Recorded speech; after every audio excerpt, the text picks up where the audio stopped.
અને હવે સમાચાર મહેસાણાથી, જ્યાં ખેતીવાડી વિભાગે સઘન ચેકિંગ શરૂ કર્યું છે। ખરીફ વાવેતર મુદ્દે 108 જેટલા એકમમાં તપાસ કરવામાં આવી રહી છે।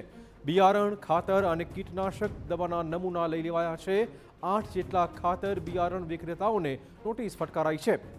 9 ટન જેટલા બિયારણ અને 10 ટન ખાતરના વેચાણ પર પ્રતિબંધ મૂકી દેવાયો છે। યુનિટમાં નીમ કોટેડ યુરિયાના વપરાશ વિશે પણ નમૂના મેળવી લેવાયા છે।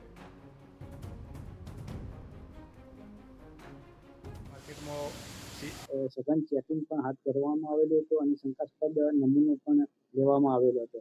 આમ આ નમૂનાઓ લઈ અને લેબોરેટરીમાં પરીક્ષણ માટે મોકલી આપેલ છે।